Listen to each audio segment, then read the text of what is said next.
And welcome back. It's NoCopay Radio. We're glad you're here today. Brought to you by the Denver Regional Council of Governments Area Agency of Aging, run by the highly competent Jayla Sanchez Warren, who's my partner here. I'm Murphy Houston. Jayla's over there. How are you? I'm doing good. How are you? Oh, I'm really excited about this conversation we're about to have. You're excited. So introduce our next guest. It's going to get him all fired up. Everybody listen.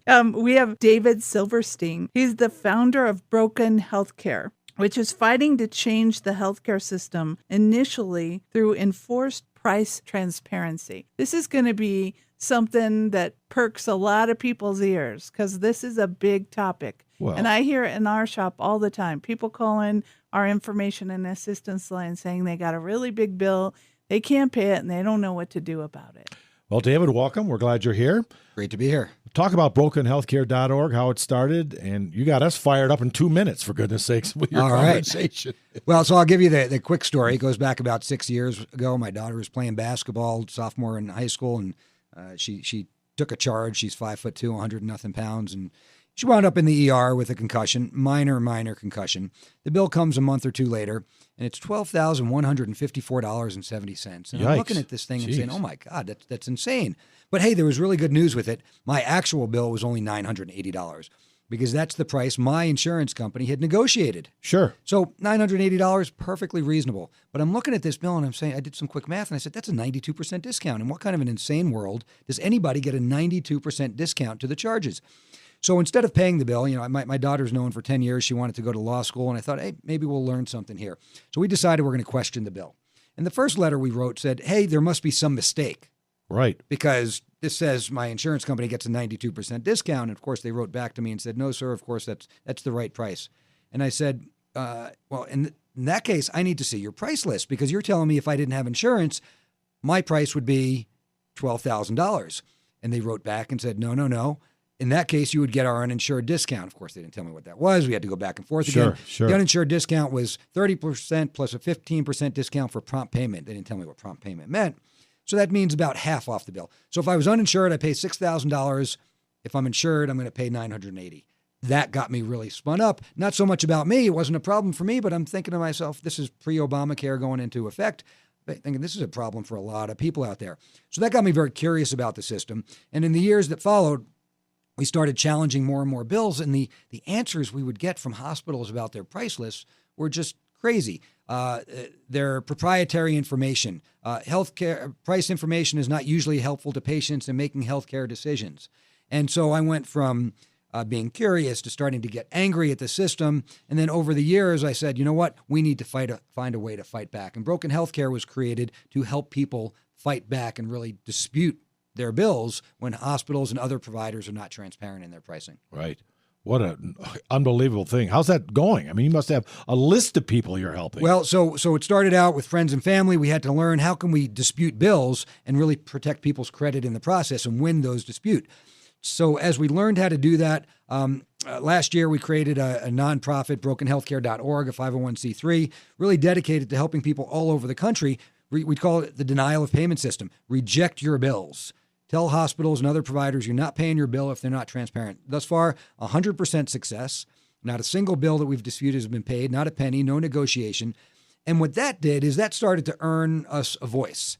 And with that voice, we started to realize, you know what? Rather than just being belligerent here and fighting back, maybe we can do something about it. So this year, I met with the governor, met with the lieutenant governor, got them on board. I'm very excited about this. That in turn led to work with the legislature.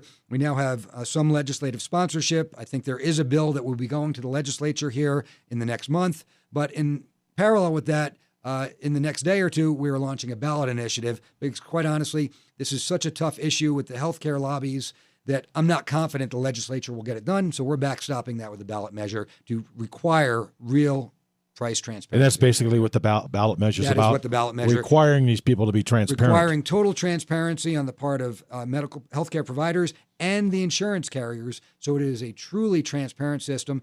And I really think Colorado can lead the nation with this because if we do it here, people all over the country are going to say, you know what, if they can have that information in Colorado, why can't we have it too? So who should these people be calling to make sure it does pass? Well, they should certainly be calling their state legislators. They can go learn more on brokenhealthcare.org, www.brokenhealthcare.org, where we will post the bill in the next few days that we're going with. And we're going to need a lot of support.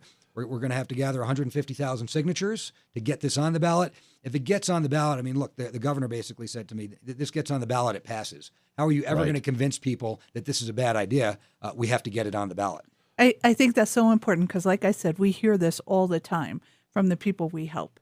And there's a lot of fear about what if I don't pay this, and my credit reporting is going to be bad. I think it's such a huge need. I think when people understand what this is, that most would be wanting to see it on a ballot initiative. Absolutely. I mean, thus far, I haven't found any lack of support from any individual. I've been working with a team of 15 people over the last several months to make sure we get the language of this right. Healthcare executives, medical billing experts, people from the insurance industry. Some of them show up in my meetings under code names because they don't want their employer to, because I've got hospital CEOs who are on board with this, but they know the hospital associations might not be on board with it. Their peers at other hospitals might. So I've had hospitals outside the state, CEOs at hospitals outside the state reviewing this for me. Everybody is for this in principle, but the business interests of the industry may not support it. Well, we'll talk about how this transparency, because people might be wondering, well, how's that going to change this healthcare system? It's so jacked up. Yeah, so that's really a great question. So, the simple thing people think about is I should have the right and ability to shop around for healthcare. The argument to that always is, well, if your kid's bleeding and yelling and screaming in pain, you're just going to take them to the nearest ER, right? Yeah. Healthcare is different. We don't shop for healthcare the way, but that's not true. What this is mostly about is changing the behavior of an industry. So I'll give you a really super quick example.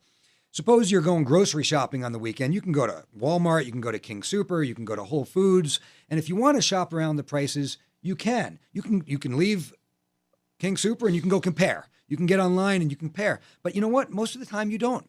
Most of the time you just grab the groceries and throw them in your cart and you go. You don't look at the price. Because the economic theory is that the more information we have, the less you need. When you go into King Super, you trust that the prices are fair. You trust that other people have looked at the prices. You trust that the media would have called them out if their prices are obscene. And so the fact that there's transparent information means you don't have to look at the price every time you need something, which dispels all of this anecdotal, healthcare is different kind of argument. If we have a truly transparent system, university students will study it. The media will study it. Consumer websites will study it. And so if a patient wants to shop around, they can, but they don't have to because the market will ensure integrity in the system. So this is really about changing the way a marketplace works. It's not just about whether or not each individual consumer or patient shops around for each service. And that's a big change in the thinking for most people. Oh, it's a huge change. You're right on the cutting edge of something really big here, David. Really big. Yeah, no, we're very excited about it, and we are going to get this done in Colorado. We've already figured out where the signatures are coming from. We've got soft commitments from signatures already. We can't actually collect them till we start, but we wanted to know that we've got the support to do this. And when we do this in Colorado, I'm hoping that puts pressure on the legislature because, honestly, I really believe law should be made by the legislature. They should do their job. But the healthcare industry lobbies, they spend more money than oil and gas. Oh, sure they do. The Colorado Hospital Association has, if I remember the number right, something on the order of 28 registered lobbyists here. That's not the American Hospital Association. It's the Colorado Hospital Association. So we have got to make sure this is going to be a very aggressive fight, but we've got to get it done because the healthcare system is so out of control right now. It is almost past the point of no return. So if we don't put it back on the right path right now, I don't know that we'll be able to ever. So talk about who you anticipate, besides the hospital organizations, the pushback's going to come from who? Well, I think in this case, a lot of the pushback may come, we're not sure, it may come from the insurance industry because this is the first stab at transparency anywhere in the nation that puts a lot of the burden not only on the providers, but also on the insurance carriers. Because what we have found through our, I run a global management consulting firm. We do a lot of strategy work. So we've put this through all the rigors of strategic analysis and said, you can't get to real transparency by only putting this burden on the providers, especially the hospitals, because they don't actually have all of the information. And so It makes it more complicated. And one thing I hear from politicians all the time is we need to keep this simple if we want to get it done. And my response to that is, look, it's not a simple issue. We spent the last 50 years making healthcare a really complicated thing in this country. That doesn't necessarily lend itself to simple solutions. So I also hear from healthcare industry insiders that the insurance companies feel like, especially in Colorado, they've lost a lot of negotiating power with the hospitals. So I'm hoping that they actually support this. We don't know yet.